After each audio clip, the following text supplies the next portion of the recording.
Bonjour les runners, bonjour les sportifs, bonjour au petit monde de la course à pied, c'est Seb et j'ai toujours autant de plaisir à vous retrouver aujourd'hui pour le 149e épisode du podcast À côté de mes pompes. Alors j'espère que vous allez bien, si vous avez pris part au marathon de Paris, que votre récupération se poursuit. En ce qui me concerne, après une quinzaine relativement cool, voire sans grande motivation, j'ai repris ma marche en avant avec ce mardi une séance très matinale qui a donné l'élan à ma semaine qui sera plus productive que les 2 dernières semaines. En effet, quand les séances matinales passent bien, ça donne la tendance et ça me donne des indices comme quoi la motivation est revenue. Donc après avoir tourné vraiment très très bas sur cette roue de la motivation, là je suis en phase de remontée. Donc c'est plutôt une bonne chose avec une course qui se profile le 16 avril prochain du côté d'Orléans. Alors peut-être y serez-vous, peut-être pourrons-nous nous croiser. Ce sera pour moi l'occasion d'accrocher un nouveau dossard en espérant un début de course bien plus fluide que lors de la course des 3 ponts qui avait été très encombrée en décembre dernier. Alors le constat, c'est qu'après le semi-marathon, j'ai pointé du doigt certaines défaillances, notamment au niveau musculaire, non pas sur le volume, mais sur ma capacité de résistance à mesure que la course se déroule. J'ai donc besoin de travailler cet aspect physique dans ma préparation. Et pour répondre à mes questions, j'ai donc fait appel à un expert. Pourquoi est-il important de se préparer physiquement en course à pied ? Pour quelles raisons travailler sa souplesse et sa mobilité ? Ce sont des questions posées dans cet épisode à un préparateur physique expérimenté, à savoir Aurélien Broussal d'Herval, avec plus de 20 années de pratique ayant accompagné des champions olympiques, des champions du monde. Aurélien est une des références en la matière. Auteur d'ouvrages comme L'art du mouvement, qui est un de mes livres de chevet, il va dans cet épisode vous exposer avec beaucoup de simplicité sa vision de la préparation physique. Dans cet épisode, nous reviendrons donc sur cette nécessité du mouvement, à la fois pour notre corps, sur l'importance du renforcement musculaire et de la préparation physique du haut mais aussi du bas du corps pour cette pratique de la course à pied. Aurélien vous expliquera en quoi un corps renforcé sur le long terme sera moins exposé aux blessures, mais aussi il fera un focus sur les bienfaits de la respiration. Voilà autant de thèmes abordés durant notre échange. Alors je te remercie Aurélien pour la qualité de ton travail réalisé depuis de nombreuses années et sur la facilité que tu as à transmettre tes connaissances. Je vous laisse donc en compagnie d'Aurélien Broussal d'Herval. Mobilité, mouvement et préparation physique en course à pied, c'est le nouvel épisode du podcast À côté de mes pompes. Bonne écoute à vous. Bonjour Aurélien, merci d'être l'invité du podcast À côté de mes pompes. Aujourd'hui, nous allons parler ensemble de préparation physique, mais aussi de mobilité, pour savoir en quoi cette mobilité est importante pour le coureur. Alors tout d'abord, bienvenue sur le podcast et je vais te laisser te présenter pour que tu nous dises qui tu es, d'où tu viens et quel est ton CV, à la fois professionnel et sportif. Salut Sébastien, merci de me recevoir. Je suis content de venir parler un peu de course à pied. C'est cool parce que c'est évidemment un des supports d'entraînement qu'on utilise beaucoup en prépa physique. Moi, je suis préparateur physique, conseiller en sciences du sport auprès de différentes structures, beaucoup auprès de fédérations. Plus je vis, plus c'est auprès de systèmes, plus c'est auprès de fédérations et de clubs professionnels, et évidemment auprès de différents athlètes, puisque j'ai coaché dans 3 pays différents avec une dizaine de médaillés olympiques, sur différents sports, dont certains utilisent évidemment comme locomotion principale la course à pied, mais aussi en utilisation de course à pied régulière, puisque de toute façon on en a besoin, on le sait, pour stabiliser certaines zones d'endurance spécifiques. On sait qu'on sort de plus en plus du tout haute intensité. On était beaucoup dans ça pendant des années, et puis là, on se rend compte que il faut aussi quand même revenir sur des adaptations centrales, etc. Donc, on peut en reparler peut-être un petit peu si tu veux, mais en tout cas, de plus en plus, il faut des supports d'entraînement à faible intensité continue, et la course à pied, évidemment, en fait partie.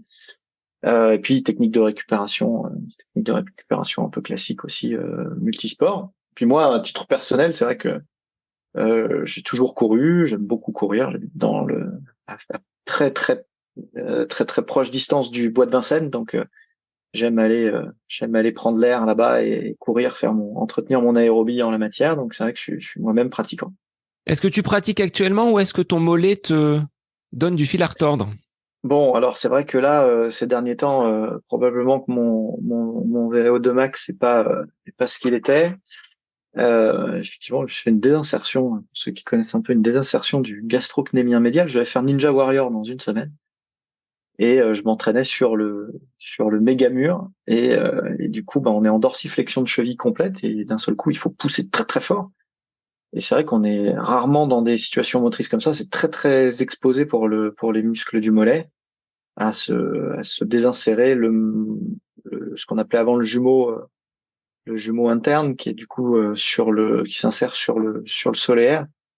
C'est pas la tennis leg en vulgarisé parce que souvent c'est les tennisman qui au service ou à la montée à voler où les deux font le mollet comme ça. Voilà, donc j'en ai pour au moins 6 semaines de patience, faire un peu plus de haut du corps, un peu moins de cardio. Comme ça. Alors justement, ça me permet de rebondir sur ce que tu viens de dire, travailler le haut du corps. Qu'est-ce que l'on peut faire quand on est blessé et est-ce que la blessure fait partie de la carrière du sportif? Et comment le vivre plutôt bien? Bah, c'est ça, il faut. Moi, je suis quelqu'un d'une nature assez enthousiaste, assez curieuse, assez positive. Je me dis que pour relativiser dans la vie, voilà, on a suffisamment d'exemples dans les actualités depuis des années pour savoir que il y a des gens qui ont pas de problème de mollet mais qui prennent des bombes sur la gueule. Donc d'un côté, on se dit bon, ça va, pas très grave. Donc il faut voilà être un tout petit peu moins auto-centré, prendre du recul par rapport aux blessures et se dire bah c'est un défi qui m'est proposé, peut-être même une opportunité. Et c'est comme ça que je le vis, c'est comme ça que je le présente à mes sportifs en leur disant bah ok voilà stop, on arrête de parler de ta compétition dans 2 semaines. Voilà, ton Ninja Warrior il n'existe pas en fait, il n'existe plus, c'est fini, t'arrêtes. Tu passes à autre chose parce que t'es pas invité, ça ne compte pas pour toi. En revanche, d'un seul coup, on récupère du temps. On récupère du temps pour faire des choses qu'on n'a pas l'habitude de faire. Et puis, bah, la vie est longue, la carrière est longue, et bah, ces choses qu'on a développées à ce moment-là, qu'on a pris le temps de développer, que la vie nous a forcé à développer, peut-être que ça va faire qu'on va moins se blesser ou mieux performer ou pratiquer différemment dans un avenir proche ou plus lointain. Et ça, on peut difficilement le mesurer à l'instant T. Donc, il faut aussi faire un peu confiance à l'univers et se dire bon. Est-ce que ce qui m'est proposé là, c'est pas un autre chemin qui ne fait que me faire reculer pour mieux sauter? On va donner des exemples très concrets. Typiquement, dans mon cas là, c'est une occasion de développer la force l'aspect central de la force sur le membre qui n'est pas lésé et ses aspects de force maximale. Ils sont les adaptations elles sont centrales en fait. Hein. Donc si je progresse en force à gauche, je progresse aussi en force à droite, alors plus modestement, mais enfin néanmoins il y a des adaptations qui sont très centrales. Et bah, on le sait, le coureur il fait un sport qui prend beaucoup de temps, donc du temps il en a peu pour faire d'autres choses. Et d'un seul coup, c'est peut-être l'opportunité de travailler un paramètre qui est identifié comme un paramètre de performance et comme un game changer dans l'endurance et même dans l'ultra-endurance et d'aller stimuler ses paramètres de force parce que là, bah, il a rien d'autre à faire. De la même manière, il est rare de travailler l'antidéformation, le gainage du haut du corps, la force scapulaire, la respiration, peut-être des paramètres de méditation ou de respiration qui vont lui permettre d'aller plus loin dans sa prise de contrôle des voies respiratoires. Hein. Il va entraîner ses muscles respiratoires étendre sa capacité d'inspiration et sa puissance d'expiration, et puis bah, d'un seul coup revenir encore plus fort qu'il n'est parti sur certains paramètres. Et c'est tout le but d'une blessure. C'est-à-dire que quand on rentre dans un tunnel de blessure, il faut se dire, OK, comment je sors encore plus fort de ça? Comment j'applique le vieil adage, ce qui ne me tue pas me rend plus fort? Les sportifs que tu accompagnes, que ce soit des champions olympiques, des médaillés au niveau mondial ou européen, ou des sportifs amateurs, on est toujours un petit peu sur le fil. C'est-à-dire que entre la performance et la blessure, je dirais qu'il y a parfois qu'un pas, encore plus en course à pied. Comment on peut travailler au quotidien son entraînement en limitant les douleurs? Est-ce que pour toi, la douleur est acceptable? Non, la douleur est pas acceptable. Si on s'entraîne sur une douleur, et les coureurs le savent encore plus que les autres sports dans lesquels j'interviens, parce que il y a des sports où on sait à quel point immédiatement ça nous bloque, immédiatement ça nous limite. La course à pied en fait partie. On sait que au travers de la douleur, si on lève cette douleur, la performance augmente immédiatement. Donc c'est la raison pour laquelle les athlètes s'écoutent plus que les judokas, par exemple, qui vont trouver des moyens détournés de produire leur propre performance malgré la blessure. Donc, dans un cas comme dans l'autre, ça n'est pas souhaitable. Dans un cas comme dans l'autre, la douleur réduit à court terme la performance, mais surtout la réduit à long terme en induisant tout un tas d'adaptations mécaniques, conscientes ou inconscientes, qui vont perturber de manière durable notre efficacité motrice. Et donc s'entraîner sur la douleur, c'est jamais une bonne idée parce que peut-être on va faire le marathon qu'on avait prévu de faire, un tout petit peu moins bien qu'on aurait prévu de le faire, mais on va le faire quand même. Mais ce qui est certain, c'est que le marathon dans 2 ans ou dans 3 ans, là, on va le faire moins bien qu'on aurait pu le faire, c'est sûr, parce que on va se mettre à boiter, on va se mettre à avoir une rotation externe de cheville qui est pas, enfin de hanche du coup, qui est pas acceptable. On va se mettre à avoir des appuis qui sont beaucoup moins équilibrés qu'avant. Voilà, clairement, plein de petites, de micro-régulations qui vont être induites par l'esquive de la douleur et qui vont me faire rentrer dans des cercles vicieux en fait, qui peuvent mener jusqu'à la blessure même aiguë. Et donc c'est jamais une bonne idée. J'ai coutume de dire que la blessure a fait évidemment partie de la vie du sportif parce que l'accident fortuit existe, parce que plus on s'expose, plus on risque de se faire mal, c'est aussi simple que ça. Mais que elle n'est pas acceptable. C'est-à-dire que si on se va jusqu'à se blesser, ça veut dire qu'à un moment donné, on a pris des mauvaises décisions. Donc il faut toujours regarder dans le rétro, se poser la question de ce qu'on a fait de bien et de moins bien, pour pas que ça se reproduise. Comme je l'ai dit, positiver, tirer le meilleur parti de cette période-là. Mais enfin, quand même, on a merdé. Quand même, on a déconné. Moi, je peux témoigner on a un bon exemple là, tu vois. C'est pas le mur qui m'a blessé. C'est mon manque de sommeil sur la période. Je viens d'avoir un petit bébé, voilà, c'était pas un bon moment pour préparer une activité comme ça. C'est le changement un peu rapide dans ma préparation de poids de corps et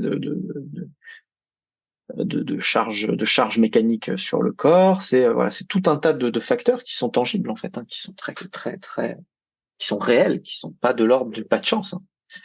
Et donc il faut se remettre en cause, se dire ok, qu'est-ce que j'aurais pu faire mieux. Et puis de manière beaucoup plus systémique et beaucoup plus longitudinale, qu'est-ce que je mets en place pour limiter la malchance.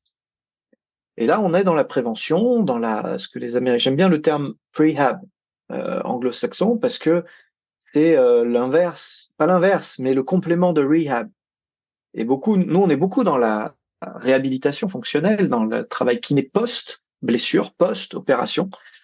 Or, il y a tout un travail préventif, prophylactique, qui devrait être fait pour que, déjà, je me blesse moins.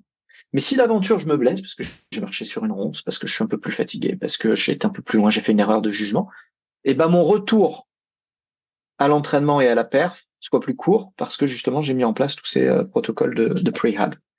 Le mouvement en fait partie, la proprioception en fait partie, le contrôle du corps en fait partie.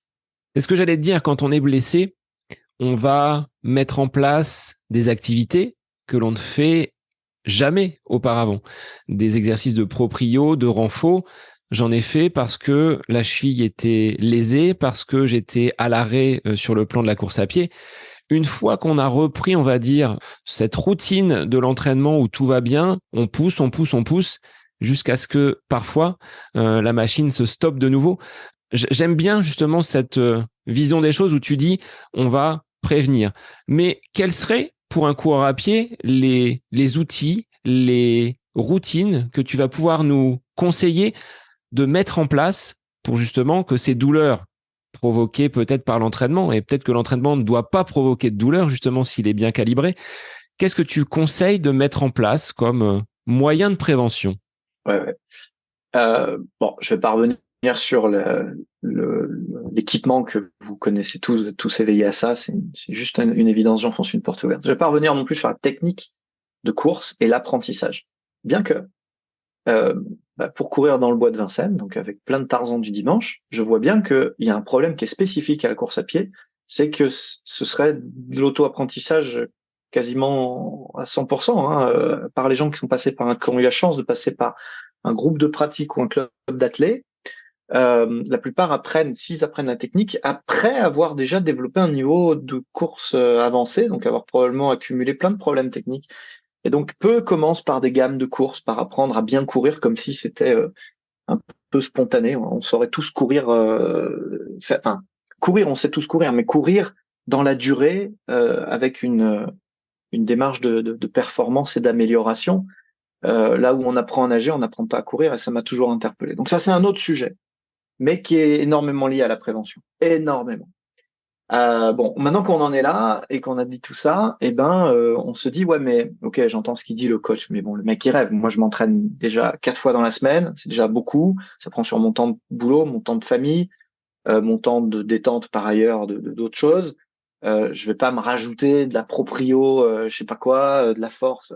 Bon, ce qu'il faut, c'est se dire que des fois, il y a des choses très simples à faire, très simples et qui peuvent s'empiler sur du temps qui est déjà cramé de toute façon. Je vais donner quelques exemples. Il me semble pas, tu vois, typiquement de la proprioception. On parle de proprioception, en fait, on parle surtout souvent, en réalité, de situations d'entraînement en équilibre instable, où on entraîne l'appui à s'exprimer dans un équilibre précaire et les muscles qui vont avec à se structurer en conséquence pour que le jour où on marche sur cette saloperie de ronce, où on glisse dans cette flaque de boue qu'on n'a pas vue parce que ça y est, il commence à faire nuit, finalement, on n'est pas très surpris parce qu'on a l'habitude de se structurer dans ces environnements-là. Bon, les adaptations à ce type d'entraînement-là, elles sont extrêmement rapides. C'est-à-dire que tu l'as vécu si tu as été blessé. Le kiné, la première fois qu'il te met sur le bosu, le demi-ballon plat, le demi-ballon bleu ou des ballons plats ou des tapis mous ou qui te fait fermer les yeux sur un pied tout simplement, hein, pas besoin non plus de beaucoup de matos, ça paraît insurmontable.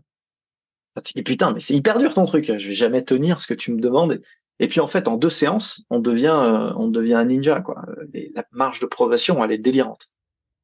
Bon, bah typiquement, je vois des gens qui ont développé des réflexes pseudo-préventifs de s'étirer avant de démarrer, un peu n'importe comment, ou qui ont une espèce de petit protocole. Cette routine-là, elle existe, elle dure, je sais pas, peut-être 5 minutes. Je les vois dans le bois, les gens faire ça.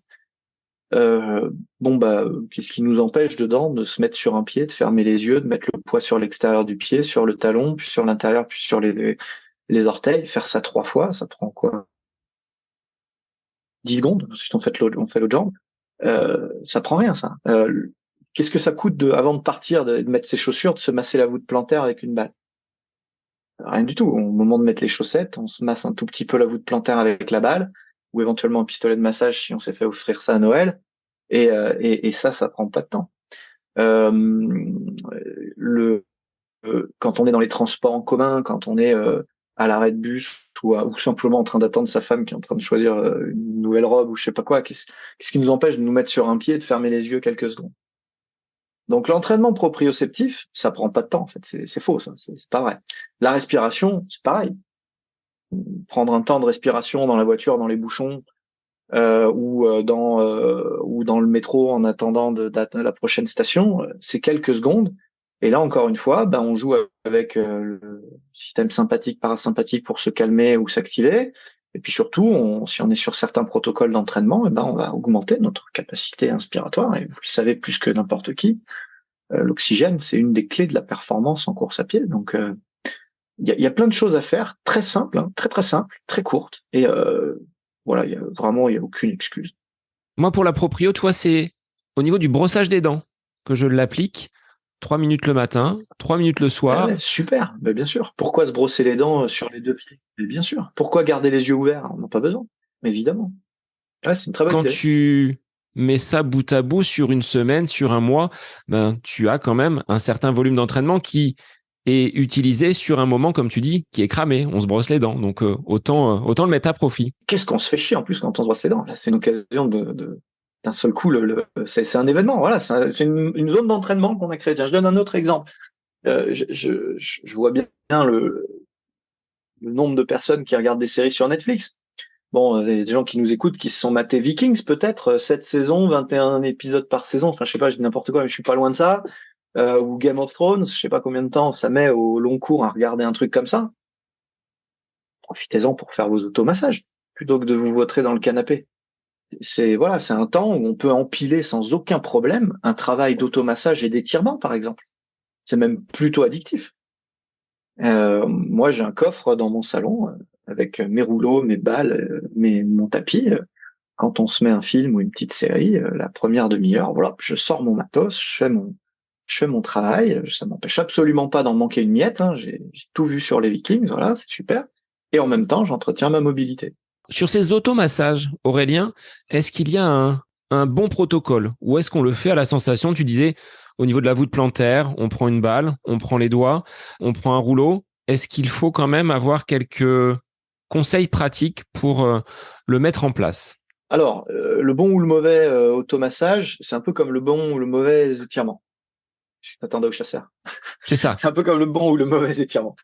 Euh, En fait, il faut choisir le bon protocole en fonction de l'objectif. Donc, il n'y a pas de mauvais, il y a pas de mauvais moment pour s'automasser. C'est juste que si je fais un automassage d'activation, c'est pas tout à fait la même démarche qu'un automassage de récupération, voire de gain d'amplitude, où je cherche vraiment à gagner de la mobilité et donc après relâcher un muscle pour pouvoir mieux l'étirer, par exemple. Évidemment, si je pars sur un tel protocole juste avant une séance de course à pied, que je le fais jamais, il est probable que je vais partir un peu trop relâché sur mes appuis, pas avoir suffisamment d'élasticité et de sensibilité neuromusculaire. J'ai trop relâché tout le monde et peut-être que là, je risque de me faire un peu mal. En réalité, on se rend compte de plus en plus, et notamment dans les études, que c'est plus lié au manque d'habitude que à l'action réelle que cela produit. Et on voit que après quelques semaines d'entraînement, finalement, il n'y a plus de problème. Donc, j'aurais même tendance à dire qu'on pourrait presque s'étirer en souplesse avant d'aller courir, pourvu qu'on soit entraîné à faire ça, alors ça n'a pas d'impact. Le problème, c'est que parmi nos auditeurs, personne n'est entraîné à faire ça. Donc, si vous vous mettez à vous étirer fort avant de courir en gain d'amplitude, évidemment que vous allez vous faire mal. Évidemment. Donc, à partir de là, c'est le bon sens qui préside qui prend le dessus sur la science. Et c'est très simple, hein, il va falloir s'étirer pour gagner en mobilité et donc s'automasser pour gagner en mobilité, puisque les deux sont indispensables, à distance des séquences d'entraînement à forte contrainte mécanique, telles qu'une longue sortie, ou pire, des accélérations soudaines en fartlek ou en intervalle training.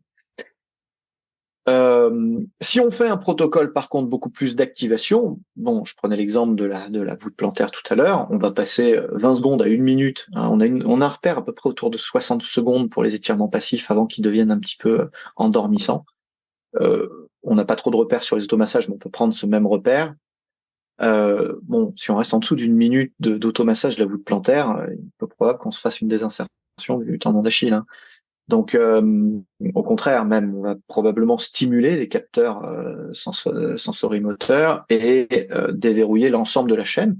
Vous savez que le problème, c'est souvent la chaîne postérieure qui prend son ancrage sous la voûte plantaire, dans la voûte plantaire. Et donc, effectivement, le fait simplement de la stimuler comme ça, évidemment, pas être un problème. Par contre, c'est un automassage un peu plus dynamique, un peu plus actif, très court. Et il en va de même pour un petit passage au rouleau si vous avez envie de vous faire ça juste avant de partir courir. Que ce soit la balle, le rouleau ou le bâton de massage, les propriétés vont être les mêmes. On met soi-même l'intensité. Il n'y a pas de risque de léser un muscle par cet automassage et par ces actions manuelles. Ouais, tu sais ce qu'on dit. Si, en fait, c'est vraiment une boîte à outils. Hein. Et le problème, c'est que si t'as que un marteau dans ta boîte à outils, tout ressemble à un clou. Donc il faut impérativement avoir le bon outil parce que si on se met à peindre avec un marteau, on risque d'être déçu du résultat. Est-ce que c'est vraiment dangereux? Je pense pas. Par contre, effectivement, finalement, le rouleau de massage qui a sans doute été le mieux marketé et un peu le réflexe d'achat primaire en termes d'automassage. Or, c'est vraiment pas l'outil le plus universel. C'est-à-dire qu'avec un rouleau de massage, on peut masser un peu les membres inférieurs, surtout dans la chaîne antérieure, surtout l'avant des cuisses, surtout éventuellement les fléchisseurs de hanches, mais même là, c'est pas le meilleur outil. Et puis la chaîne postérieure basse, surtout au niveau de la jonction, justement, tendon d'Achille, solaire, gastrocnémien, donc les muscles mollets qui sont bien réceptifs au rouleau de massage. Dès qu'on monte d'un cran, qu'on va sur creux poplité, ischio-jambier, c'est moins adapté. Sur les fessiers, c'est plutôt bien. Et puis ensuite les dorsaux. Et puis tout le reste du corps, pas le bon outil, quoi. Typiquement sur la coiffe des rotateurs, une canne de massage, c'est imbattable. Typiquement sur les ischio-jambiers, on va plutôt on va plutôt conseiller d'utiliser une petite balle qu'on va mettre sur un point assez haut, type un tabouret par exemple, ou encore mieux une table.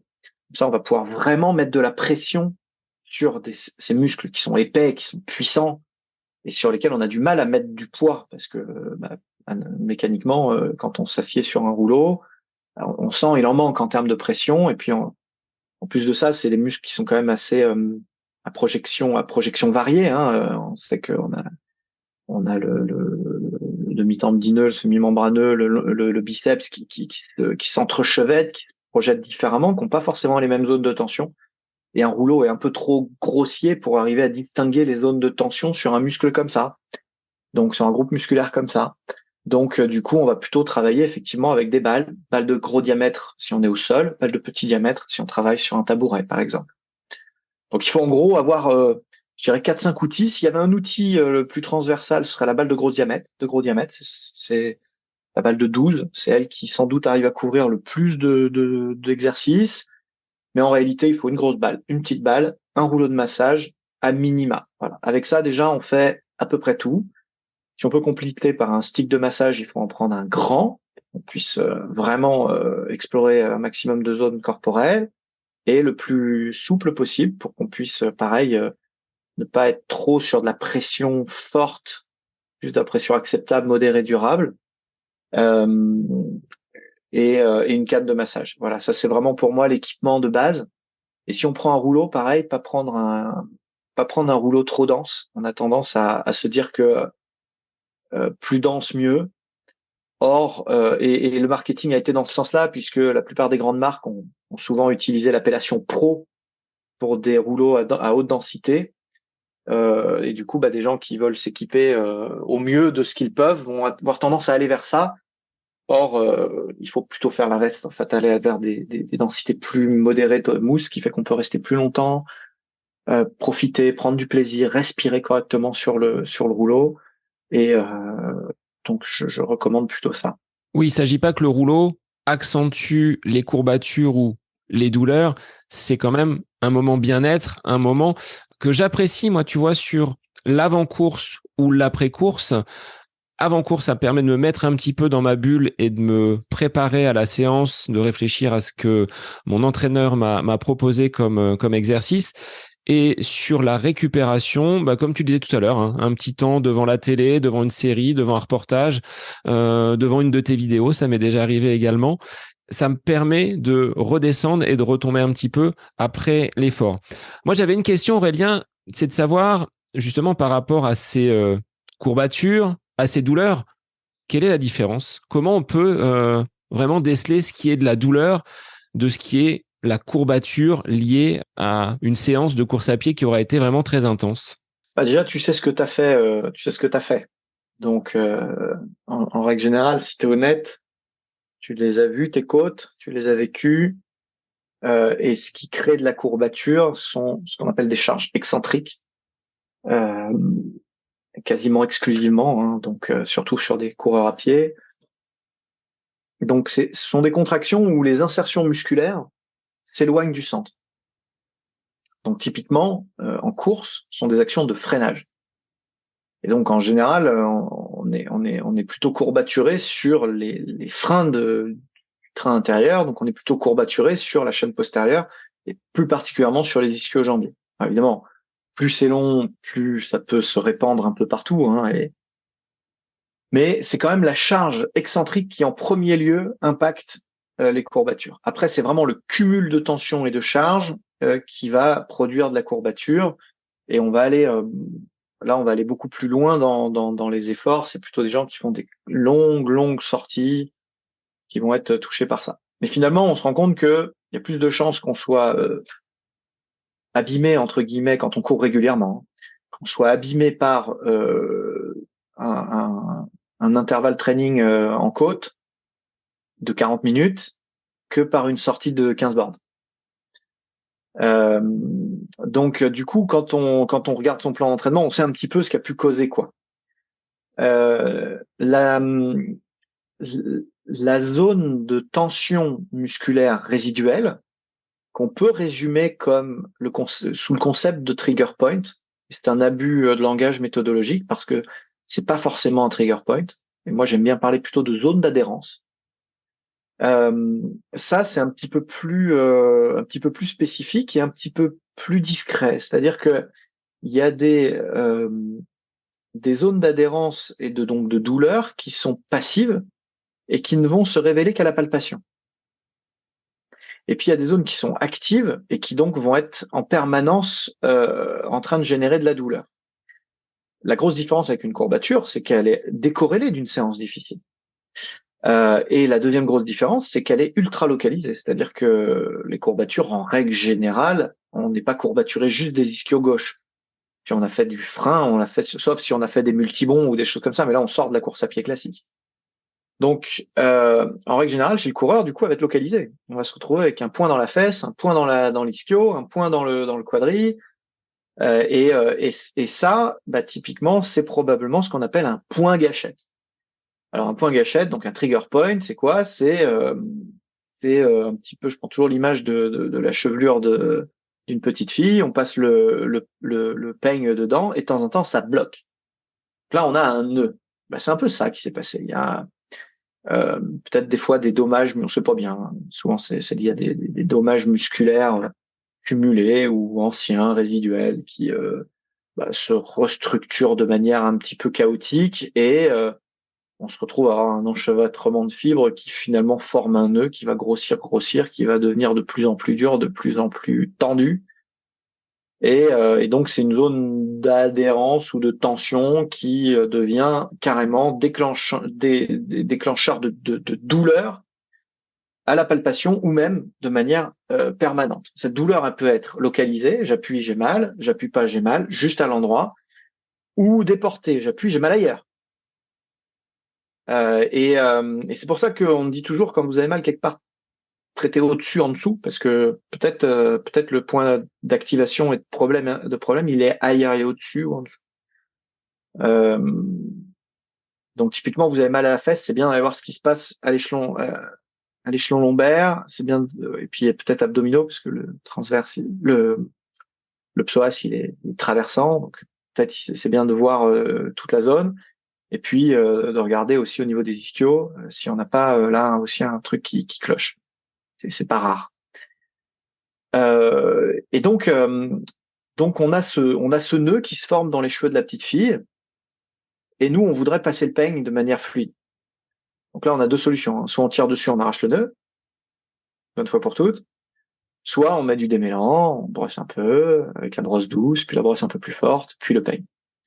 Donc il y a deux écoles en fait qui s'affrontent. Hein. L'école des kinés un peu dure qui dit type Kelly Starrett, l'américain qui a écrit Becoming Supple Leopard, qui dit faut créer du saignement, il faut taper le truc et on va y arriver. Donc lui il fait l'inverse un peu de ce que j'ai dit tout à l'heure, c'est-à-dire que le rouleau le foam roller, il le remplace carrément par des rouleaux des bidons d'huile de friture en acier.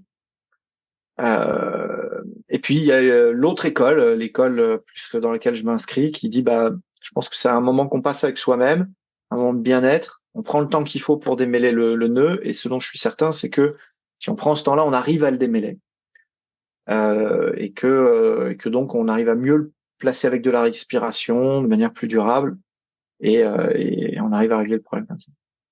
Donc tu encourages d'être à l'écoute de ses sensations, son ressenti, c'est quelque chose de global. On n'est pas que sur l'acte de réaliser un automassage avec une canne, avec une balle ou avec un rouleau.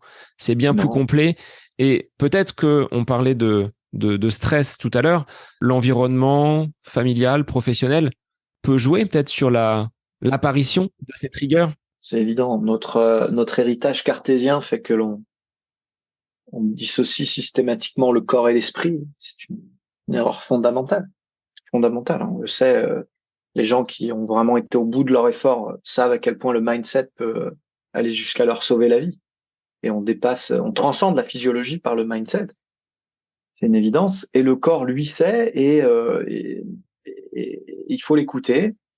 Et puis, il faut observer. Il faut observer un petit peu de manière objective son environnement réel, complet, total, de stress, de travail, de vie, pour comprendre l'origine d'une blessure. C'est rarement exclusivement mécanique. Rarement. Par rapport à ces différentes blessures, tu l'évoquais dans cet ouvrage donc, que tu as écrit, L'art du mouvement. Est-ce qu'il faut en passer par là pour être, on va dire, en bonne santé, pour limiter l'apparition de ces blessures? Est-ce que le mouvement et donc la mobilité globale du corps est importante, voire primordiale, selon toi? Je le crois, je le crois. Tu sais, il y a un vieux concept auquel on avait tordu le cou, c'était la PPG. Tu sais, la préparation physique généralisée. Ça a été tellement populaire que je pense que tous les gens qui nous écoutent ont entendu parler de PPG, au moins à la télé, les footballeurs qui font de la PPG. Bon, la PPG, on comprend bien ce que ça veut dire, c'est-à-dire que c'était une espèce de socle, de base de préparation commune à toutes les activités. Et donc, tout le monde passait dans les années 80, 90 même, par un filtre aérobie de course à pied foncier. Tout le monde faisait du 10 bornes pendant un mois. Puis ensuite, on faisait de l'intervalle. Et puis enfin, on arrivait sur les sprints, si c'était ça l'objet du truc. Puis c'était ça pour toutes les qualités physiques, tu vois. Donc je vais rester sur endurance parce que c'est ce qui nous intéresse.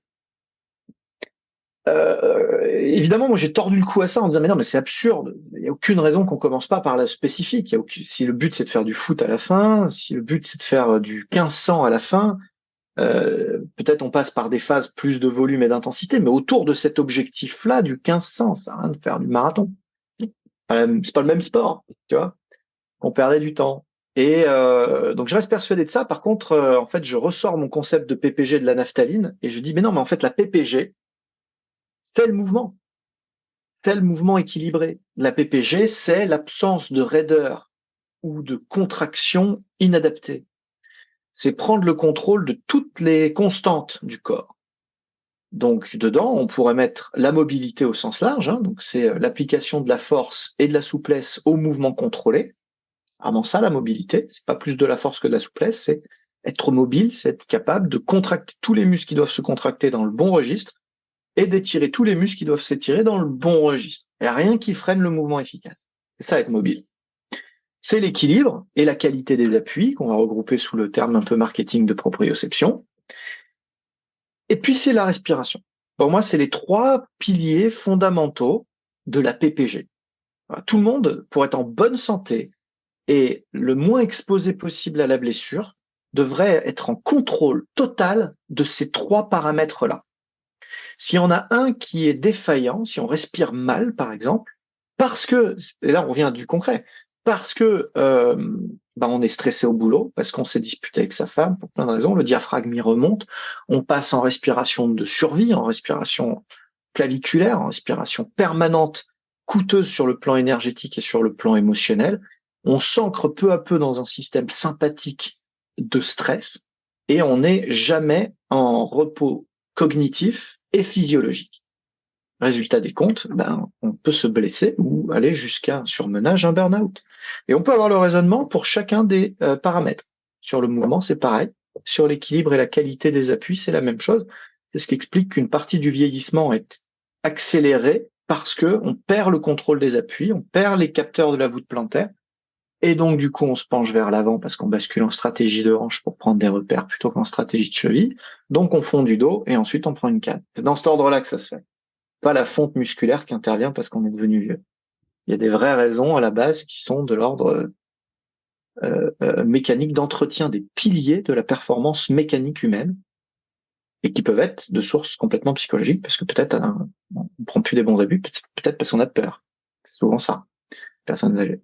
Et du coup, ça, on enclenche le cercle vicieux à partir d'un état d'esprit. Cette PPG, Aurélien, tu l'intègres donc complètement dans un plan d'entraînement. C'est pas quelque chose que l'on fait en pré-saison, en période, on va dire, de réathlétisation lorsque l'on sort de blessure. C'est quelque chose de filant que l'on va avoir à l'esprit et qui va pouvoir être placé à n'importe quel moment, peut-être en fonction des objectifs derrière, mais on ne doit pas s'en séparer brutalement ou la faire apparaître spontanément dans un plan sans qu'il y ait de logique. Alors, il y a toujours une logique, évidemment. En revanche, effectivement, c'est quelque chose qui est de l'ordre de la tâche de fond, qui est de l'ordre du, je vais reprendre ton exemple du brossage de dents.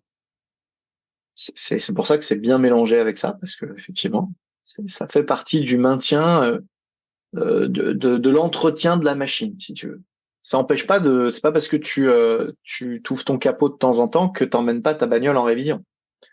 Obligatoire d'abord, et ensuite, il y a des trucs que seuls des pros peuvent déverrouiller. Il y a des trucs où il faut aller au fond des choses et prendre vraiment du temps pour améliorer, s'entraîner à être encore meilleur sur ces piliers-là. Donc là, ça se programme. Et un bon moment pour le programmer, c'est effectivement le début de saison, la reprise, et c'est là que le concept de PPG revient. Ça peut être aussi pendant les vacances, parce que du coup, il y a un coût mécanique et physiologique, et donc pareil sur le système sympathique qui est faible, c'est même plutôt parasympathique en termes de classement des actions nerveuses, et ça se prête bien aux périodes de vacances aussi, tu vois. D'un point de vue éducatif, toi qui es enseignant par ailleurs, c'est un moment, pour moi, ça devrait même être synonyme d'EPS. C'est-à-dire que qu'est-ce que l'éducation physique, si ce n'est enseigner le mouvement, tu vois. Et donc, pour moi, il y a des phases comme ça un peu clés dans la vie, dans la saison, qui doivent s'apparenter à la réparation, la révision, le gros œuvre sur la bagnole. Et tout le reste de la vie, en tâche de fond, on remet un peu d'essence, on remet un peu d'huile, on check un peu les bougies, on nettoie un peu le filtre à air. On fait tout un travail qui fait que quand on arrive dans les phases un peu plus denses, où c'est un kiné ou un ostéo qui met les mains dans le moteur, il n'est pas obligé de passer une demi-heure à lever toutes les restrictions de surface qu'on a laissé traîner parce qu'on s'en occupe pas. Et nous, c'est ce qui nous arrive je sais pas si tu bricoles, mais moi je touche pas à la bagnole, donc quand je l'amène à la révision, ça me coûte une fortune parce que j'ai jamais rien fait dessus pendant 2 ans. Et donc le mec il est obligé de tout changer en fait. Alors que simplement si j'avais juste nettoyé un tout petit peu tout au long du truc, probablement que ce serait pareil. Je sais pas le faire. Mais sur le corps, ça me paraît quand même plus urgent parce que autant vous changerez de bagnole, autant on ne changera pas de corps. C'est clair. Pour ce qui est de la mobilité, je ne suis pas quelqu'un de très très souple. Est-ce que cette souplesse peut impacter, alors là négativement, mes performances? Ou est-ce, comme on le disait tout à l'heure, en course à pied, on essaie quand même d'être relativement rigide, relativement tendu pour renvoyer l'énergie que le sol va pouvoir nous apporter? Comment on peut travailler justement cette souplesse? J'ai pas tout à fait dit ça. Si je l'ai dit, en tout cas, j'ai du mal le dire. En fait, il faut rester actif, éveillé, réactif. Ce qu'on veut, c'est éviter d'endormir le muscle. Voilà. En revanche, il faut pas confondre raideur et activation. Et souvent, en athlétisme, on a entretenu l'idée qu'une forme de raideur passive, donc quelqu'un de pas souple, était une source de restitution élastique de la force. Or, par essence, c'est pas vrai, puisque c'est passif, justement. Et ce qui restitue la force, c'est la capacité à relâcher et raccourcir le muscle de manière rapide et intense, donc contrôlée. Donc, il n'y a aucun lien de cause à effet entre être raide et être fort, entre être raide et restituer de l'énergie élastique. Il n'y a aucun lien de cause à effet. Et pire que ça, on se rend compte que si on développe uniquement la souplesse chez les gens, ils deviennent aussi plus forts. Et vice-versa, si on développe uniquement la force chez les gens, ils deviennent aussi plus souples. Les exemples sont sont multiples. Évidemment, on pense tous à l'haltérophile, qui se met en cul par terre, en position de grenouille avec une charge additionnelle, et ils ne font pas un étirement de toute leur carrière. À tort. Ils devraient en plus en faire, mais effectivement, ce sont des gens extrêmement souples. Si on reprend de la restitution d'énergie, eh ben, prenons des sports que tout le monde connaît, comme le taekwondo, par exemple, ou la gymnastique, où on voit bien que c'est de l'étirement passif, beaucoup de gains d'amplitude, beaucoup de travail de stretching. Il y a en général pas de poids et haltères dans un dojo d'arts martiaux de type taekwondo ou dans un gymnase de gymnastique. Donc on travaille au poids du corps, donc on n'est pas sur des charges additionnelles de force telles qu'on les imagine habituellement. Donc ça veut dire que l'essentiel de leur travail en intensité réelle musculaire, c'est plutôt de travail d'amplitude. Et pour autant, c'est pas les moins explosifs de la classe. Donc, et on n'est que sur des qualités là ultra élastiques, ultra pliométriques, qui peuvent presque s'apparenter que dans le cadre du taekwondo à de la course sur place en fait, mécaniquement. On est vraiment sur du rebond sur place. Donc, il faut vraiment pas confondre et vraiment pas avoir peur de s'étirer parce que c'est faux. C'est une erreur fondamentale. Au contraire, plus vous êtes souple, plus vous serez fort. Par contre, de la même manière qu'on n'a pas envie d'avoir de la raideur passive aveugle, on n'a pas envie d'avoir de la souplesse passive débile. Le but du jeu, c'est pas de se gratter l'oreille avec le pied d'être champion de limbo. Le but du jeu, c'est de restituer tous ces gains d'amplitude dans de la course. Et c'est pour ça qu'on préconise de plus en plus des protocoles d'étirement en activé, relâché, en travail de contraction, étirement, en combinaison comme ça pour gagner en amplitude et maintenir cet engagement musculaire de contraction. Alors, sur une mobilité de cheville, de hanche, comment on va pouvoir la travailler? J'ai une cheville, toi, qui a été avec une carrière de footballeur dans un premier temps, donc très martyrisée. Ensuite, sont suivies des entorses en trail. C'est pour ça que j'ai fait une croix sur le trail aujourd'hui. Comment je peux garder un petit peu de mobilité et éviter, comme tu le disais tout à l'heure, que ces douleurs potentiellement déséquilibres liés à la cheville remontent sur les genoux, sur les hanches, sur le dos et que je finisse par ne plus pouvoir courir à un moment donné? Alors souvent, on s'inquiète d'un seul des paramètres de la mobilité de cheville, c'est la souplesse. Souvent, les gens constatent qu'ils n'ont pas de dorsiflexion de cheville. Par un test simple, ils se mettent accroupis en essayant de garder les talons au sol, et puis les talons décollent. C'est tout à fait mon cas. Voilà, c'est le cas, je te rassure, t'as pas besoin d'avoir fait du foot et du trail pour ça. 90% des gens que je croise et que je teste ont ce problème. C'est souvent, c'est vrai, un problème de raideur des muscles des mollets. Et donc, dans ce cadre-là, une combinaison d'automassage au rouleau sur toutes les portions du muscle que vous pouvez retrouver dans le livre que tu me brandissais avant qu'on démarre à l'antenne, l'art du mouvement, combiné à un étirement passif ou de contracté relâché de la cheville, enfin des mollets, et ensuite à peut-être un travail un peu pliométrique sur place pour rester dans cette logique fonctionnelle dont je parlais tout à l'heure. Simplement en enchaînant ça 3 fois par semaine, déjà on va régler une grande partie de ce problème de souplesse. Sauf que souvent c'est aussi un problème de force.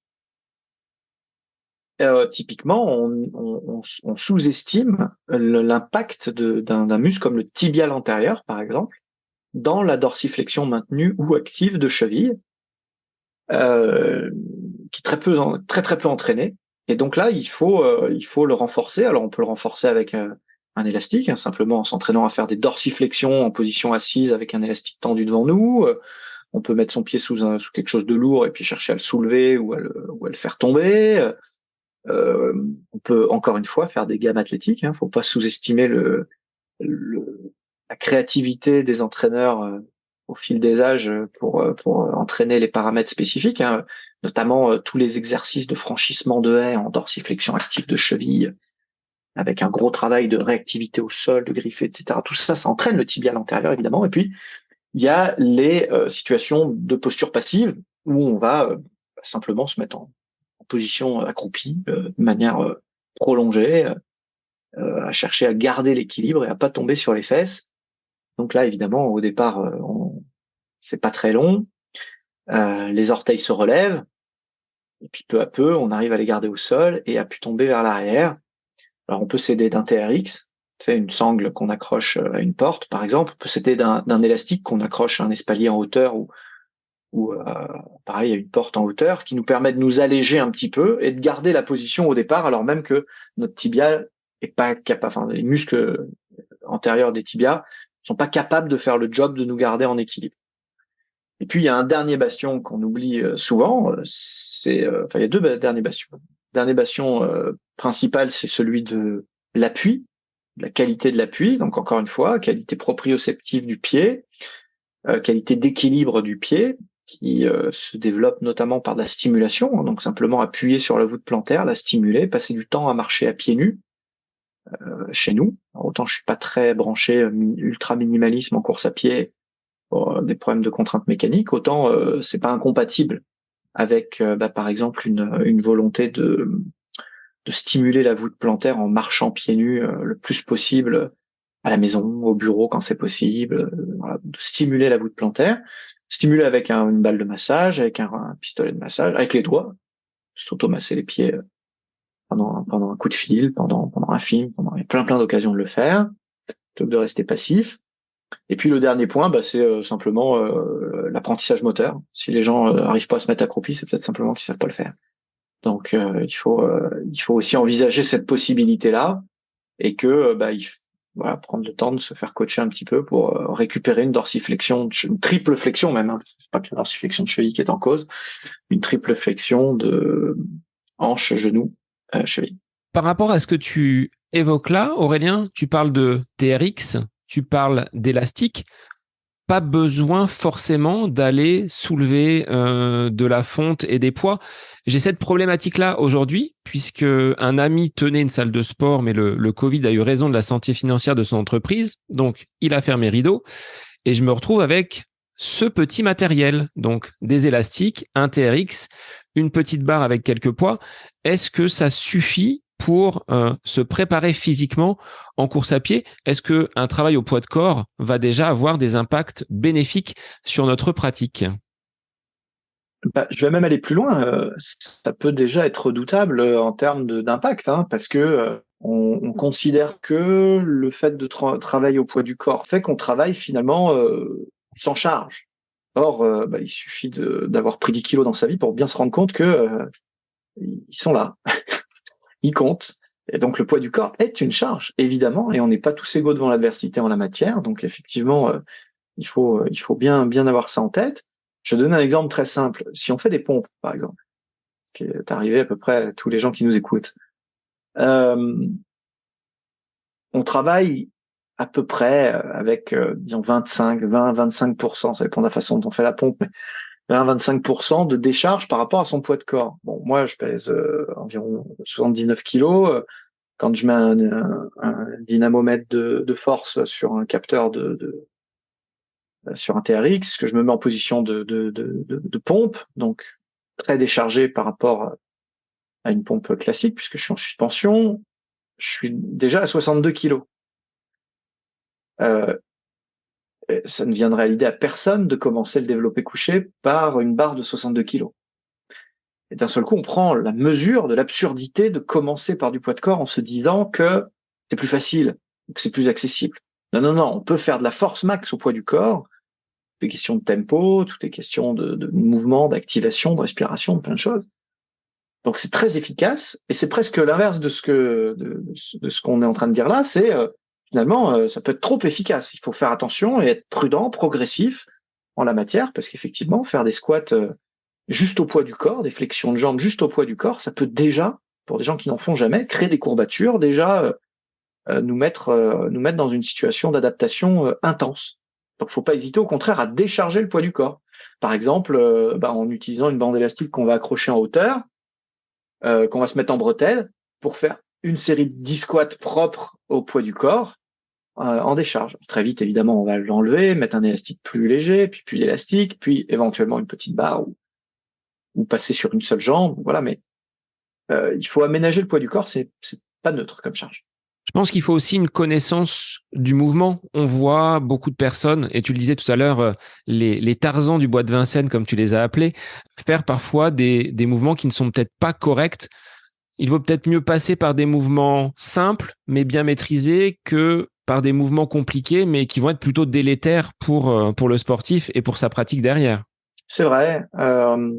Comme en beaucoup de choses, on se rend compte que finalement, il faut revenir à des choses simples pour que ce soit efficace et maîtrisé. D'ailleurs, quel que soit son niveau de maîtrise, et vaut mieux maîtriser de manière experte des choses simples que de manière superficielle des choses complexes. Et en entraînement, c'est encore plus vrai, surtout qu'on sait très bien qu'on a des résultats fantastiques avec 5 mouvements très conventionnels comme le squat, les répulsions sur les barres ou le type pompe et les fentes et voilà. Enfin, en cumulant des exercices très très simples, on arrive déjà à avoir des très bons résultats. Moi, je conseille quand même de prendre un coach une fois ou deux pour au moins avoir un cadre guide au départ précis, être certain de ce qu'on fait, et puis après d'aller vers l'autonomie. C'est vrai qu'il n'y a rien de très compliqué non plus, mais c'est bien quand même de s'informer, de pas rester cantonné à YouTube pour reproduire les mouvements, parce que ça peut faire plus de mal que de bien parfois. Qu'est-ce que tu dirais à des coureurs, et j'en ai tous les mercredis dans mon groupe d'entraînement, qui sont un peu réfractaires, réticents au renforcement musculaire et aux séances où il n'y a pas que de la course à pied, mais il y a quelques exercices de musculation. Qu'est-ce que tu pourrais leur dire pour les convaincre d'en faire un petit peu plus en dehors des séances que je leur propose? Quels seraient les bénéfices? Qu'est-ce qu'ils vont en tirer dans leur pratique du running en dehors de ce qu'on a déjà dit, à savoir la prévention et la limitation des blessures? Je leur dirais plusieurs choses. La première, c'est l'argument dont ils se foutent un peu, mais bon, faut que je leur dise quand même, c'est l'argument de la prévention. C'est-à-dire qu'un muscle plus actif, plus capable de générer plus de tension, va être capable de mieux se défendre. Donc, encore une fois, ça rejoint ce qu'on disait dans la première partie de cet épisode, où la prévention, la rééducation commence avant la blessure. Ça, c'est vraiment important de l'avoir en tête si on veut durer longtemps. Et effectivement, le renforcement, avec ou sans poids et haltères d'ailleurs, le renforcement musculaire va nous aider dans cette démarche-là. La deuxième raison, c'est une démarche de performance. C'est-à-dire que ce qu'on cherche quand même, c'est créer des tensions dans le muscle utiles qui vont être restituables ensuite en course. Le fait de monter nos niveaux de force, va simplement, c'est de la mécanique. En général, les gens qui font de la course à pied, c'est quand même des gens assez éduqués. C'est un public plutôt éveillé sur plein de choses. Ils arrivent à comprendre que si on génère des contractions musculaires de meilleure qualité et plus intenses, on améliore la propulsion, on améliore la capacité des appuis et la capacité à les enchaîner. Donc au fond, ça n'est pas que de l'énergétique, ça n'est pas que du fuel, la course à pied. Pour reprendre l'image de l'automobile, ils arrivent à bien comprendre ces notions d'énergie, d'essence. Ok, très bien. Je vois bien, j'ai un moteur hybride. Quand je suis à telle vitesse, je suis sur les sucres. Quand je suis à telle vitesse, je suis sur les lipides. Ça ressemble beaucoup à une Toyota Yaris. Ok, c'est clair. Ils comprennent assez bien l'histoire des pneus aujourd'hui. Ok, c'est vrai que les Michelin, ça gagne. Ok, d'accord, c'est mieux que des Pirelli. Très bien. Donc si j'ai des bonnes chaussures, effectivement, je m'économise un peu mieux. Et puis quand même, je vois bien que ça va bien. Et puis entre les deux, par contre, ils ignorent le châssis. Très étonnant, ça.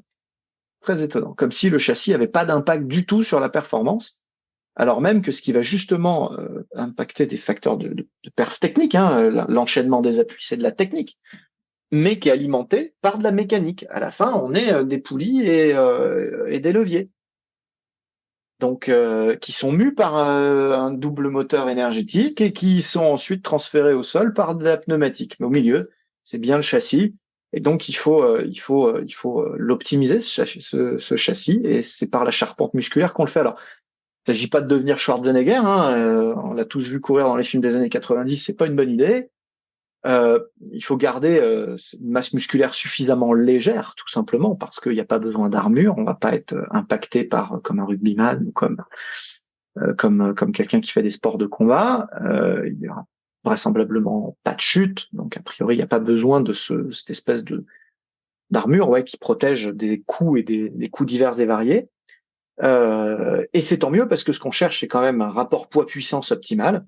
Donc il faut se renforcer, mais de manière modérée. Et du coup, c'est l'occasion de leur dire que quand on travaille sur des capacités neuromusculaires de force ou de puissance, il n'y a pas d'hypertrophie ou très peu de prise de masse.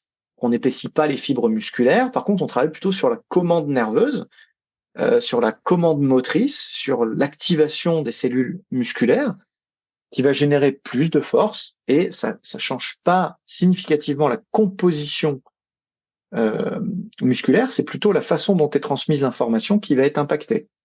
Et donc là, on est vraiment dans de la performance. Puis j'ajoute que de plus en plus, on se rend compte que les gens sont dans des niveaux, des poches de niveau d'endurance identiques. Elles ont les mêmes accès aux mêmes recharges énergétiques en cours de performance. Donc ce qui va faire la différence, c'est ce qu'on appelle la relance de puissance.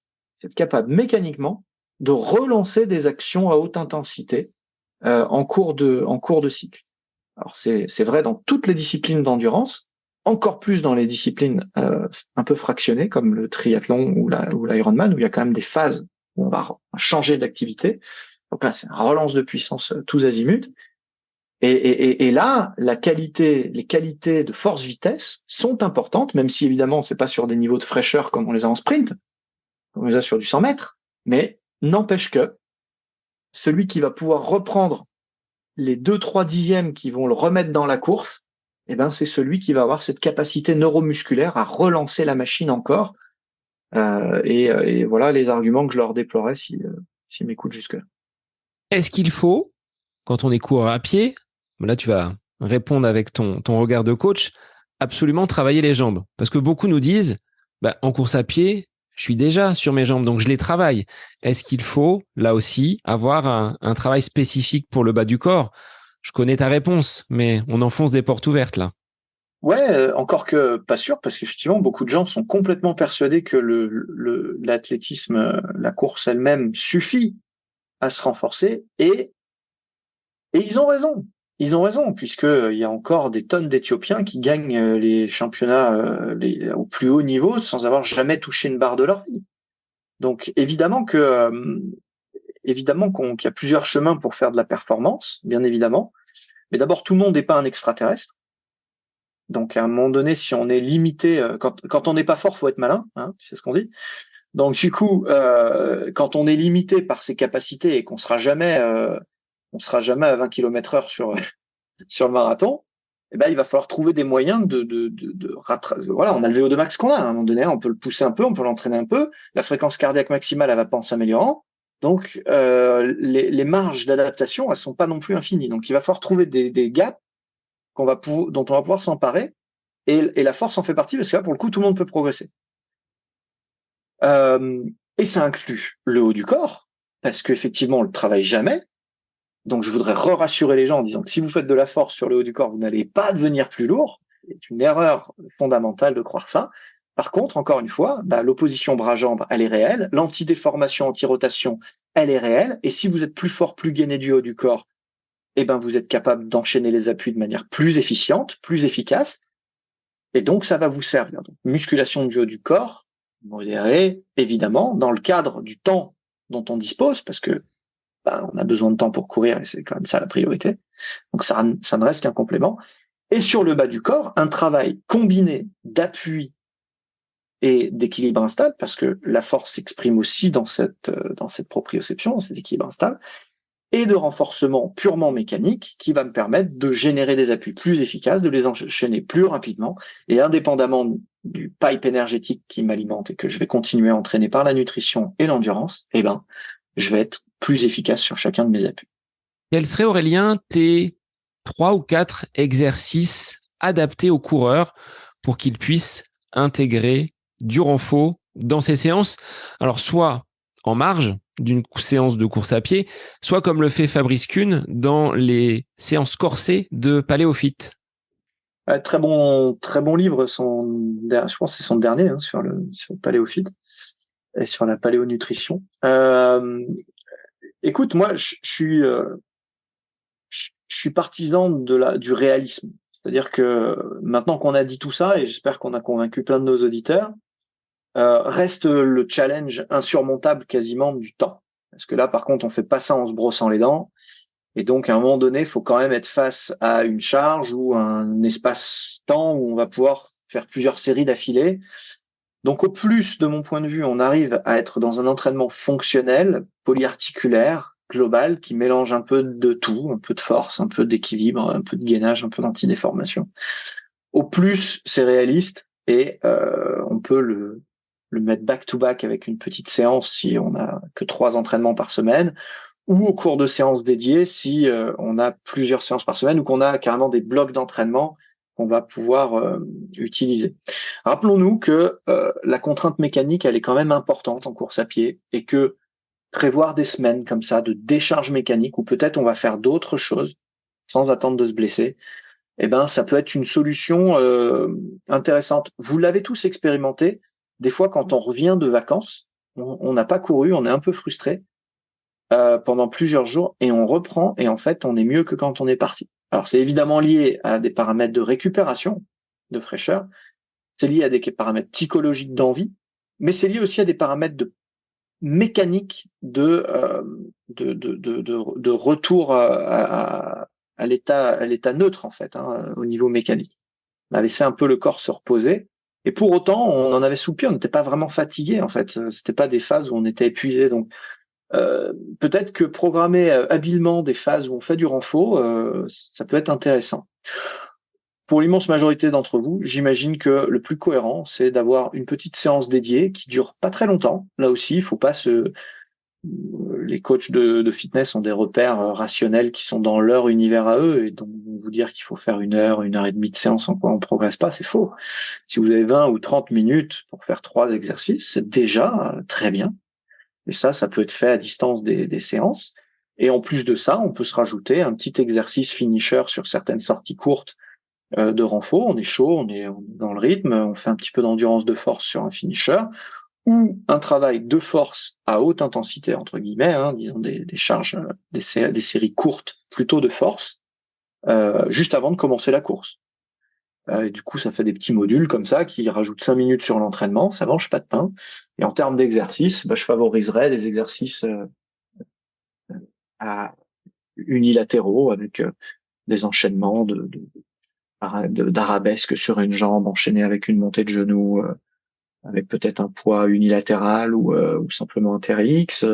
Ça pourrait être des fentes, des squats une jambe, des pistol squats. Ça pourrait être un peu de renforcement de la coiffe des rotateurs avec un élastique. Et puis évidemment du gainage avec un grand versant respiratoire. Ce versant respiratoire, on va finir avec cette partie importante quand même, la respiration, et en course à pied, on le sait que ça l'est. Comment on respire bien? Pas forcément avec le haut du thorax. Tu le disais tout à l'heure, c'est plutôt quand on est stressé que cette respiration un peu de survie va se mettre en place. Est-ce qu'on peut apprendre à bien respirer? Non seulement on peut, mais en plus on le doit. Parce que pour le coup, c'est prioritaire sur tout le reste, hein. Si on mange mal, on vit. Si on s'entraîne mal, on vit. Si on respire mal, on tombe malade. Si on respire plus, on meurt. Donc c'est très très simple. Donc il faut vraiment tirer le maximum de ça. Et moi, je constate que même à des bons niveaux, il y a des gens qui savent pas respirer du tout. Il y a beaucoup de gens qui courent en respirant par la bouche, par exemple. Exclusivement par la bouche. Et donc, moi, j'ai appris à l'école de l'athlé à prendre le contrôle de la respiration, à utiliser principalement le nez pour l'inhalation et la bouche pour l'expiration, et éventuellement le nez pour l'expiration. En réalité, l'organe de respiration principal, c'est le nez, donc on devrait être plutôt capable de faire l'inverse, de ne faire que respirer vers le nez. Même si je reste persuadé que en performance et en respiration de performance, inspiration nasale, expiration buccale, c'est le plus efficace. Ce qui est certain, c'est que le moins efficace, c'est de respirer que par la bouche. Ça, c'est sûr. Donc déjà, des exercices respiratoires en course, il y en a plein. Et encore une fois, ça fait partie de l'apprentissage. Et souvent, des gens ayant appris tout seul à courir dans le bois, on fait des trucs un peu comme ça venait. Et du coup, on gardait ces mauvaises habitudes et pourrait améliorer leur performance aérobie juste en améliorant la façon de respirer. Puis après, il y a les séances de respiration hors séquence de course, où là, on va apprendre ou réapprendre à respirer par l'ensemble du volume respiratoire dont on dispose. Et l'ensemble du volume respiratoire, il n'est pas cantonné aux clavicules, qui est une respiration de puissance, qui est une respiration à haute fréquence, qui est une respiration à haut stress mécanique et haut stress nerveux et psychologique. Donc nous, ce qu'on veut, c'est apprendre aux gens à respirer d'abord par le ventre, si possible même par le bas du ventre d'abord, ensuite à écarter les côtes pour faire toute la place à l'air qui rentre, et enfin respirer par la poitrine, voire même tout à la fin par les clavicules. Donc on dit souvent qu'il y a deux respirations, claviculaire et ventrale, mais en réalité, si vous me suivez dans ce que j'ai décrit, c'est encore plus souple que ça, le ballon de baudruche qu'est le corps humain. Et en faisant ça, mais on augmente, mais c'est pas un peu le volume d'inspiration, c'est délirant. Tous mes athlètes passent au moins 4 minutes en apnée. Tous. Ce qui, je le parie, paraît surréaliste aux gens qui nous écoutent. Rappelez-vous que le record du monde d'apnée statique, il a plus de 20 minutes, je sais pas combien exactement, mais c'est ça les repères. Donc on est capable de vivre en charge interne d'oxygène sans avoir besoin d'air extérieur très longtemps quand on a entraîné un tout petit peu sa respiration. Et donc imaginez-vous ce que ça peut impliquer sur une respiration fonctionnelle, mécanique, lorsqu'on a pris le temps d'entraîner comme ça ces inspirations larges, ces expirations maîtrisées, contrôlées, ces apnées poumons vides et ces apnées poumons pleins. Alors là, bon, évidemment, on ouvre tout un chapitre sur la respiration. Je vous conseille d'aller voir mon pote Inspire Potentiel sur Instagram, qui est vraiment spécialiste d'Oxygen Advantage. Vous connaissez peut-être aussi ce livre, Oxygen Advantage, que vous pouvez lire, qui est un sacré pavé, mais le potentiel est délirant et il faudrait commencer par ça dans les sports d'endurance, parce que l'aérobie, c'est quand même le gros facteur de performance. Et le titre est bien choisi, Oxygen Advantage, c'est peu dire. Et c'est tout de suite, c'est en quelques séances, vous débloquez. Je compare souvent ça, je reviens à la mécanique, mais je compare souvent ça aux scooters. Bon, maintenant, c'est les trottinettes électriques, mais c'est pareil, d'ailleurs. On peut les débrider. Le scooter, tu te rappelles, tu mettais un coup de tournevis bien senti à un endroit et tu prenais 20 km/h. C'est exactement ça. Est-ce que, Aurélien, tu pourrais, pour finir l'épisode et avant ma dernière question, rappeler un petit peu pourquoi aujourd'hui, quand on est coureur à pied, on se doit de travailler sa préparation physique avec tout ce que l'on a dit depuis le début d'épisode. Je te laisse faire un petit résumé. Ouais, c'est utile, bien sûr. La préparation physique, en fait, et notamment un versant de force, parce que c'est un peu de ça dont il est question, que ce soit en équilibre précaire ou avec des poids et haltères ou au poids du corps, va avoir une cascade de bénéfices pour le coureur, depuis la prévention des blessures jusqu'à leur traitement, puisqu'on se rééduque avant de se blesser, en passant par la performance, puisque d'un point de vue mécanique et physiologique, on va être capable de trouver des astuces qui, sans se rajouter des kilomètres ou de l'intensité au compteur, va nous permettre d'améliorer nos performances. Donc évidemment, il faut s'intéresser à tout ça. On peut pas tout faire d'un coup. Il y a beaucoup de choses à explorer. Si j'allais de manière organisée vous donner des priorités, je dirais numéro 1, la respiration. Numéro 2, le travail de mobilité devant la télé. Numéro 3, le travail des appuis au brossage de dents. Merci Aurélien pour l'ensemble de ces informations donc autour de la préparation physique, mais pas que. Alors moi, j'ai toujours une dernière question pour mes invités avant de les libérer. Qu'est-ce que tu aimes faire en dehors donc de toutes tes activités liées au sport, c'est-à-dire un instant pour toi à côté de tes pompes, ça représente quoi? On met quoi dedans? Alors on met quoi? On met est-ce que la respiration est du sport? Non. Donc on met la méditation et la respiration. On met la lecture. La lecture, j'ai beaucoup, et on met le cinéma. Beaucoup aller au cinéma. J'ai un peu moins avec bébé, mais du coup, on a des grands écrans à la maison, donc j'aime les films, j'aime ça. Et puis je suis joueur aussi, j'aime bien jouer aux jeux vidéo aussi. Alors moi, je te remercie parce que ça fait quelques années maintenant que je suis tes contenus sur les réseaux. On avait déjà échangé un petit peu à propos d'un reportage sur Arte au niveau des fascias. Donc ça remonte à il y a quelques années maintenant. Et tu as cette capacité, comme d'autres de mes experts et Fabrice Kuhn, que je remercie pour nous avoir mis en contact pour cet épisode. Vous avez cette capacité à nous transmettre des informations qui peuvent paraître compliquées de façon relativement claire, simple, mais on n'est pas dans de la vulgarisation ni dans de la simplification. C'est vraiment de la mise à disposition de vos connaissances. Et donc, c'est en ça que je te remercie. Et je te laisse dire sur quel support on peut te retrouver si, à l'issue de cet épisode, des auditeurs veulent pousser un petit peu plus loin le curseur de la préparation physique. Eh ben, je suis content de ton retour parce que c'est tout l'enjeu de mon action. C'est vraiment le but, c'est de rendre des choses qui sont en apparence compliquées, utiles.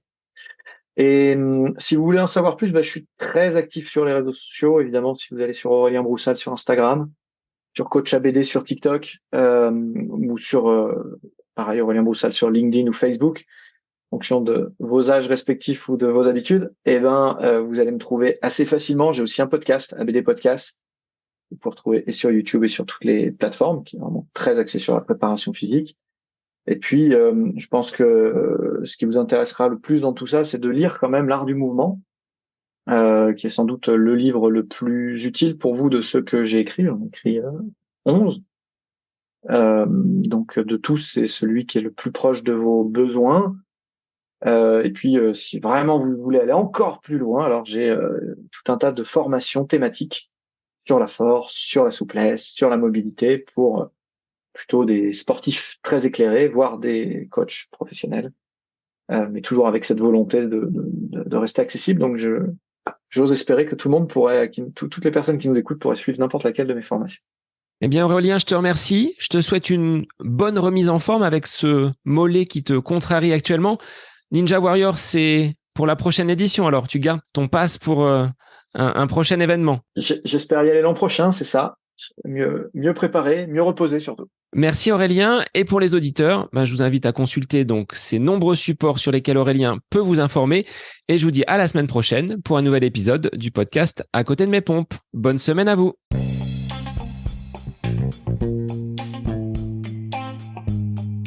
J'espère que cet épisode avec invité vous aura plu. Je vous remercie infiniment de votre écoute. Pour faire remonter le podcast dans les classements, je vous invite à laisser une petite évaluation sur Apple Podcast, 5 étoiles, un petit commentaire, ça me fera énormément plaisir et vous permettrez au podcast d'être remonté, diffusé, déployé sur ces différentes plateformes de façon plus importante encore qu'il n'est actuellement. Et puis je vous invite à me retrouver sur les différents réseaux, Facebook, Instagram. Laissez votre petit message, votre commentaire, ça me fait plaisir d'échanger avec vous. Si vous avez des questions, si vous voulez échanger sur quelconque sujet en lien avec la course à pied, mais pas que, parce que le sport c'est une philosophie de vie et c'est une passion qui nous anime de façon commune, donc n'hésitez pas à venir échanger avec moi. Sur ce, je vous souhaite une bonne fin de semaine, un bon week-end et je vous dis à la semaine prochaine pour un nouvel épisode du podcast À côté de mes pompes.